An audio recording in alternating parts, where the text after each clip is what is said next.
Beleza, galera? Tudo tranquilo? Seguimos a nossa revisão, Biologia, professor Leandro. Você que está acompanhando as aulas online, lembra que a gente começou a trabalhar o reino animal, o reino metazoa? Devido ao seu tamanho, né? Como são vários grupos, a gente automaticamente separou em várias aulas, ok? Então são quantos filos para revisar? 9.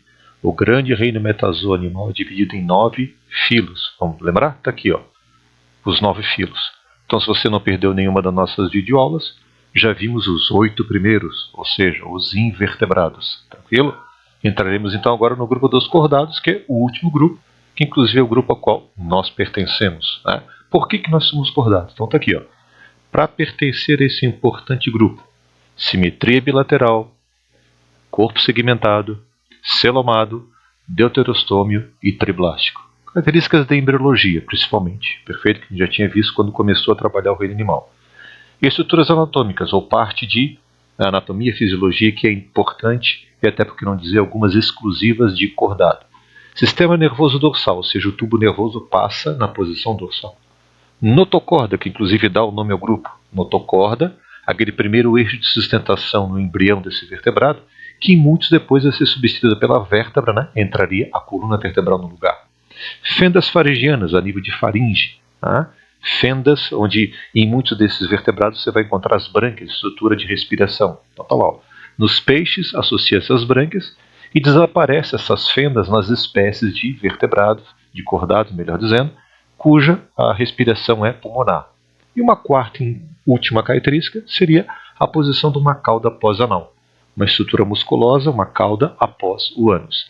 Lembrando que as estruturas podem estar presentes na vida embrionária desse cordado, mas na fase adulta desaparece. Portanto, são estruturas presentes em uma fase da vida do cordado. Tranquilo? Como é um grupo muito diversificado e abundante, olha uma provável filogenia, relação filogenética desse importante grupo. Então está aqui, ó. Quem são os primeiros cordados? Tá lá, ó. São os protocordados, onde nós temos a separação de dois grupos. Os protocordados como as assídeas, chamados de urocordados ou tunicados, e os protocordados do grupo dos cefalocordados, que são os anfiocos. Por que eles são protocordados? Você não vai encontrar nesses animais nem a presença de crânio e nem a presença de vértebras. Então são, na classificação aqui da filogenia, os mais simples estruturalmente falando, dentre os cordados. Por isso o protocordado, protos primeiros. Na sequência a gente teria os agnatos, perfeito? São aqueles cordados destituídos de mandíbula, portanto a boca permanece sempre aberta, não tem como abrir e fechar a boca. Nós temos as feiticeiras ou peixe-bruxo e os mais conhecidos que são as lampreias. O que acontece quando você entra no grupo dos peixes? O grande grupo dos peixes. Adaptação para habitat, né? Ambiente aquático, como as nadadeiras e respiração branquial. O grande grupo dos peixes, porque você tem agora a aquisição da mandíbula, perfeito, que consequentemente permitiu uma maior exploração do grupo dos cordados.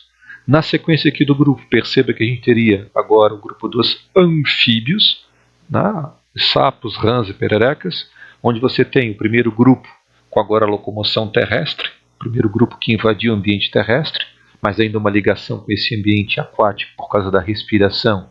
Em muitos a respiração pela pele é muito importante, e também por causa da reprodução, você vai lembrar daquela fase de girino. Na sequência a gente teria os répteis, né? Como as tartarugas, os lagartos, os crocodilos, os répteis onde podem ser considerados agora os primeiros cordados vertebrados verdadeiramente terrestres. Uma importante aquisição agora é o ovo com uma proteção, não só externa, uma casca rígida, calcária, como também importante anexo chamado âmino. Um importante grupo aqui dentre os vertebrados cordados, que é o grupo das aves, com aquisição ou modificação na maioria dos membros anteriores transformados em asas. Então, uma importante característica ou adaptação desse grupo foi a conquista do ambiente aéreo. E finalmente aqui para fechar esse fluxograma, nós teremos o grupo dos mamíferos, que é características importantes e exclusivas, que são os pelos e as glândulas mamárias. Então, interessante olhar esse cladograma, essa relação filogenética, porque mostra para você toda essa diversidade que existe nesse importante grupo chamado de cordados. Qual vai ser o objetivo do bate-papo de hoje, nessa nossa primeira aula? Então está aqui, ó. Na classificação a gente podia separar protocordados, urocordados e cefalocordados. E os vertebrados em agnatos, peixes, anfíbios, répteis, as aves e os mamíferos. Tranquilo? Essa é a proposta de classificação, seguindo inclusive a mesma sequência, né, que existe no nosso livro, nosso material ainda no módulo 1, perfeito? E aí o objetivo da aula de hoje é bater um papo dos protocordados, também chamados de acraniados, que na classificação atualmente a gente separa em dois grupos, urocordados e cefalocordados, tranquilo? Então primeiro, vamos dar uma olhada nessa imagem aqui da esquerda que revela para você o representante típico dos urocordados ou tunicados, que é a assídia. Aqui bem na esquerda a larva da assídia, dotada de uma longa cauda que permite a locomoção desse animal na fase de larva. A notocorda está presente na fase larvar, mas quando o animal acha um substrato e se fica-se, tornando o animal séssil, a assídia adulta, não existe mais a larva, não existe mais a cauda e, consequentemente, acontece uma reabsorção dessa cauda e desaparecimento então da notocorda. O animal adulto, perfeito? A assídia adulta, é um animal séssil, filtrador, onde a água entra por esse sifão bucal, passa por essa extensa área do corpo do animal, que são as fendas faringianas, onde essa água vai ser filtrada, onde é possível, então, o animal obter o alimento, é possível, através dessa circulação da água, também a respiração, e essa água que entrou pelo sifão bucal sai por esse sifão aqui lateral, sifão atrial, acontecendo um constante fluxo d'água pelo corpo do animal. Perfeito? As assídias apresentam essa túnica revestindo o corpo, um polissacarídeo semelhante à celulose, por isso que a gente vai encontrar, né, urocordados ou muitas vezes tunicados. Sistema de respiratório, então, como eu te falei, com a própria circulação da água passando pelo corpo do grupo, do animal. Interessante que em termos de reprodução, olha aqui, ó, hermafrodita, ovário e testículo presente no corpo do animal. E os cefalocordados, está aqui à tua direita, um animal chamado de anfíoxus, onde você percebe nesse desenho esquemático a presença do cordão nervoso aqui de azul, apoiado sobre a notocorda desde a região anterior até a posterior, servindo de apoio a esse cordão nervoso. A notocorda, então, vai estar presente durante toda a vida do animal.